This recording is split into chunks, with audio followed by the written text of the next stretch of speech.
साथियों, आपका फिर से एक बार स्वागत है। पिछले वीडियो में हमने नवीनीकरण कैसे करना है बताए थे। आज हम नवीन बच्चों का पंजीयन, उसके बाद फॉर्मेट भी प्रविष्ट कैसे करना है, फिर उसको अपलोड कैसे करना है और डीओ को सेंड कैसे करना है बताएंगे। तो चलिए शुरू करते हैं। सबसे पहले नए बच्चों का पंजीयन कैसे करना है, तो इसके लिए हमको करना क्या है, यहाँ पहले दिया गया है नवीन बच्चों का पंजीयन, इसमें हमको क्लिक करना है।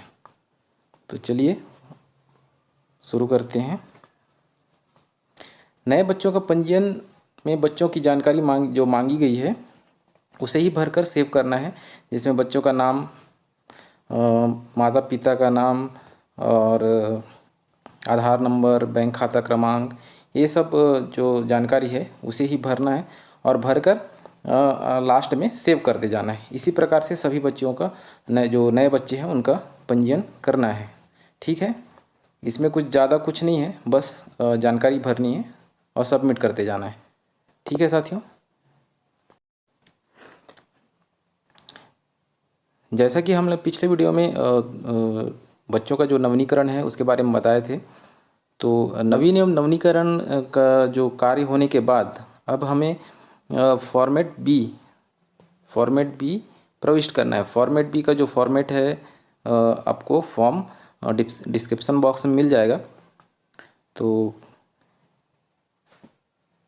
चलिए प्रविष्ट करते हैं फॉर्मेट बी।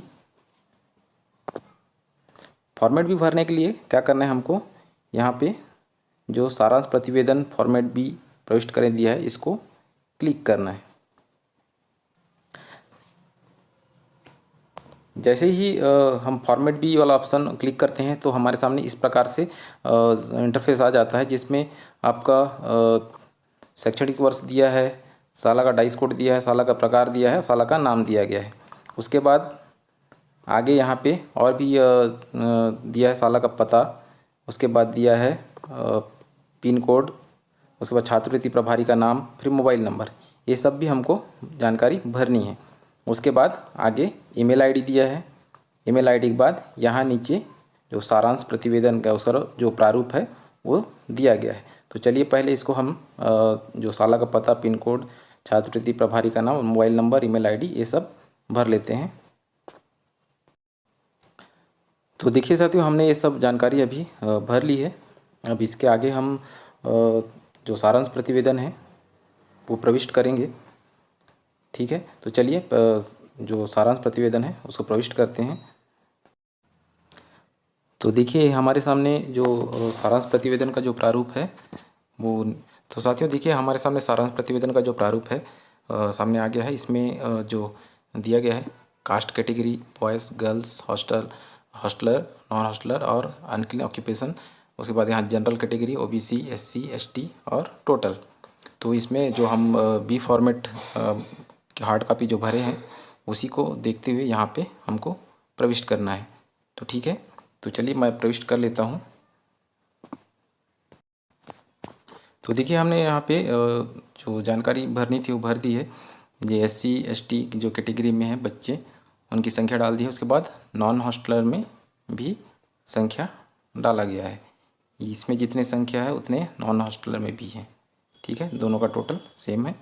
तो ठीक है, अब हमारी जानकारी यहाँ तक कंप्लीट हो गई। तो अब इसको क्या करना है, हमको सेव करना है। यहाँ नीचे ऑप्शन दिया गया है सेव का, यहाँ पर, तो इसको हमको क्लिक करना है। ठीक है साथियों,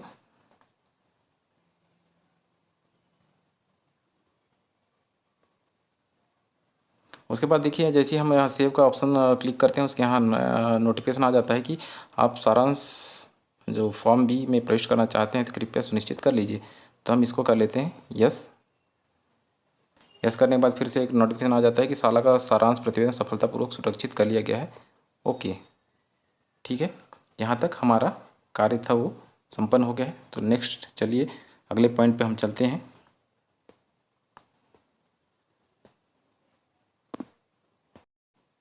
तो अगला जो पॉइंट है हमारा कि के सारांश प्रतिवेदन में जो फॉर्मेट भी है प्रविष्ट किए, है ना। इसके बाद ये वाला काम हो गया। अब इसके बाद हमको करना है सारांश प्रतिवेदन फॉर्मेट बी अपलोड करना है। तो इसके लिए क्या करना है, जो हार्ड कॉपी रहेगा फॉर्मेट बी का उसको फ़ोटो खींच लेना है। ठीक है, उसके बाद इस ऑप्शन में जाके हमको अपलोड का कार्य करना है। तो चलिए हम करके दिखाते हैं कैसे करना है। तो हम क्या करेंगे, सारांश प्रतिवेदन फॉर्मेट भी अपलोड करें पर क्लिक करेंगे। क्लिक करने के बाद देखिए इस प्रकार से इंटरफेस आ जाता है, जिसमें शैक्षणिक वर्ष दिया है, डाइस कोड दिया गया है, स्कूल का नाम दिया है। सारांश प्रतिवेदन का चयन करें, यहाँ चूज़ फाइल, हम जहाँ पे आपने जो फॉर्मेट बी का जो हार्ड कापी है उसको फ़ोटो खींच के रखा है, या इसमें से चूज़ फाइल में जाके उसको यहाँ पे अपलोड करना है। तो चलिए करते हैं।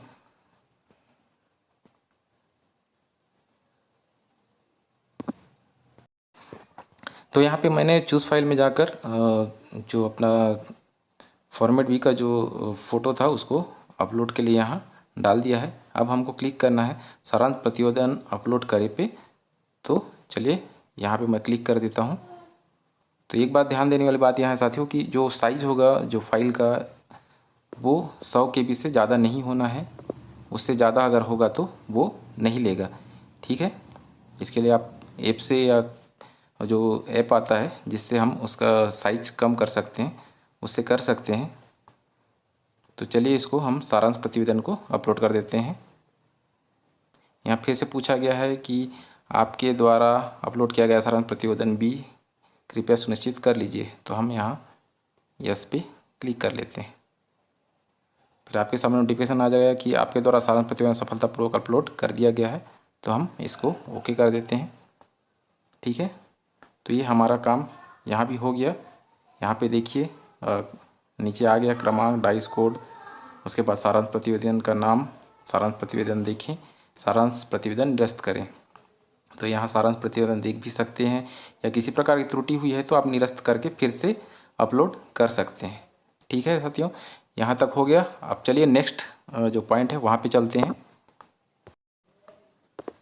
तो हमारा सारांश प्रतिवेदन प्रविष्ट हो गया, फॉर्मेट बी भी अपलोड हो गया। अब हमारा जो नेक्स्ट पॉइंट है एम्बिग्युइटी की जांच करें। तो चलिए अब इसमें क्लिक करके देखते हैं हम करना क्या है।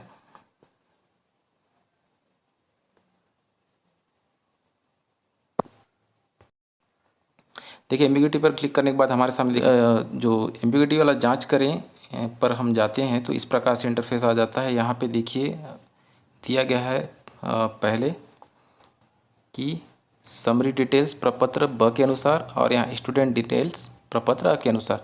मतलब ये जो हम बी फॉर्मेट भरें उसके अनुसार है, और ये हम जो पंजीयन करें हैं उसके अनुसार है। तो दोनों का जो एंट्री है वो सेम होना चाहिए, बराबर होनी चाहिए। जैसे यहाँ जितनी संख्या हम भरे हैं तो यहाँ भी उतनी ही संख्या होनी चाहिए। अगर दोनों अलग अलग हैं, अलग अलग संख्या दिखाई दे रही है, तो इसका मतलब जहाँ हम एंट्री किए हैं वहाँ कहीं ना कहीं हम त्रुटि किए हैं। तो उसके लिए क्या करना पड़ेगा, फिर से वापस जाके हमको चेक करना पड़ेगा। चेक करके फिर वापस से हमको यहाँ पे आके देखना है, ठीक है। अगर दोनों जगह सेम आ रहा है तो हमको करना क्या है, यहाँ पे लास्ट में दिया गया वेरीफाई, इसको वेरीफाई करना है बस, ठीक है। तो चलिए हम यहाँ पे जो हमारा जो प्रपत्र और प्रपत्र ब दोनों सही है, दोनों का जो संख्या है वो सेम है। तो हम इसको क्या कर लेते हैं, वेरीफाई कर लेते हैं। इसके लिए वेरीफाई पर क्लिक करना है। क्लिक करने के बाद देखिए इस प्रकार से नोटिफिकेशन आ जाता है कि कृपया रिकॉर्ड सुरक्षित करने से पूर्व सुनिश्चित कर लें कि आपके द्वारा चयनित विद्यार्थी सही है। क्या आप चयनित विद्यार्थियों को सुरक्षित करना चाहते हैं? तो हम ओके पे क्लिक कर देते हैं। तो यहाँ पे आ गया फिर स्कूल रिकॉर्ड वेरीफाइड सक्सेसफुली। तो इसको भी हमको क्या करना है, ओके कर देना है, ठीक है साथियों। ये हो गया एम्बिग्युइटी जो जांच करे। अब इसके बाद हम नेक्स्ट पॉइंट पे आते हैं। तो देखिए हमारा जो इस सारांश प्रतिवेदन बी फॉर्म प्रविष्ट करें, सारांश प्रतिवेदन बी फॉर्म अपलोड करें, एम्बिग्युइटी की जांच करें, यहाँ तक कंप्लीट हो गया है। अब हमारा आखिरी जो ऑप्शन है या पॉइंट है, ये भुगतान के लिए BODO को प्रेषित करें। ये हमारा जो फाइनल पॉइंट है। इसके बाद हमारा जो छात्रवृत्ति वाला जो कार्य है वो ख़त्म हो जाएगा, ठीक है। तो चलिए हम जो लास्ट जो BO को और DO को सेंड करना है उस पर क्लिक करते हैं और देखते हैं कैसे करना है।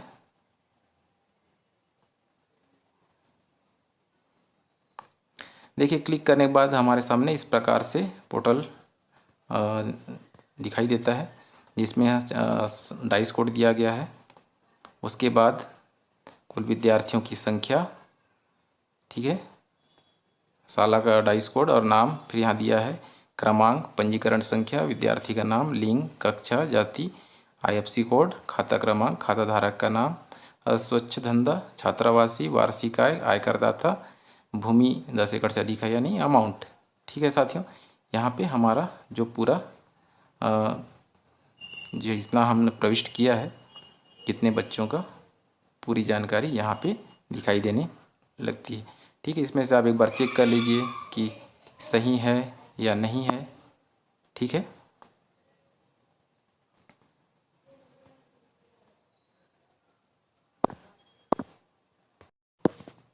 तो देखिए चेक करने के बाद यहाँ नीचे कुछ निर्देश दिए गए हैं, जिसमें दिया गया है कि प्रमाणित किया जाता है कि साला के सभी पात्र विद्यार्थियों का छात्रवृत्ति पोर्टल 2022-23 में पंजीयन हो गया है। विद्यार्थियों का बैंक खाता नंबर, आईएफएससी कोड सही है तथा खाता चालू हालत में है। किसी भी विद्यार्थी का पंजीयन एक से अधिक बार नहीं हुआ है। ठीक है, तो यहाँ पे दिया गया हस्ताक्षर साला प्रमुख है, छात्रवृत्ति प्रभारी एवं सील, तो यहाँ सील साइन करना है प्रिंट आउट निकालने के बाद, तभी हमारा सब सही है। तब इसके बाद यहाँ दिया है एप्लीकेशन सेंड टू डीओ। ठीक है साथियों, यहाँ पे दिया गया है एप्लीकेशन सेंड टू डीओ, इसको हमको क्लिक करना है। तो चलिए क्लिक कर देते हैं। तो यहाँ फिर नोटिफिकेशन आ गया कि कृपया रिकॉर्ड सुरक्षित करने से पूर्व सुनिश्चित कर लें कि आपके द्वारा चयनित विद्यार्थी सही है। क्या आप चयनित विद्यार्थियों को सुरक्षित करना चाहते हैं? तो हम यहाँ ओके कर देंगे। तो application successfully send to DO, मतलब डीओ में सेंड हो गया है। तो हमारा जो ये कार्य था ये हो गया, जो डीओ और बीओ को सेंड करना था हमने सेंड कर दिया। देखिए यहाँ पे जो ऑप्शन था वो हट गया, मतलब देखिए डीओ बीओ को सेंड करने के बाद यहाँ पे जो ऑप्शन आता था डीओ बीओ को सेंड करने वाला ऑप्शन हट गया है। मतलब हमारा जो जानकारी थी, जो भी जानकारी थी हमने डीओ के पास सेंड कर दी, वो चली गई जानकारी। ठीक है, अब यहाँ पे देखिए यहाँ पे दिया है प्रिंट का ऑप्शन, इसके माध्यम से हम इसका जो प्रिंट आउट है वो निकाल सकते हैं और जो अपनी पंजी है उसमें संधारित कर सकते हैं। ठीक है, ये इस प्रकार से हम नए बच्चों का पंजीयन, नवीनीकरण और फॉर्मेट भी अपलोड कर इस प्रकार से डीओ बीओ को सेंड कर सकते हैं। तो ठीक है साथियों, मिलते हैं अब अगली वीडियो में नई जानकारी के साथ। तब तक के लिए नमस्कार।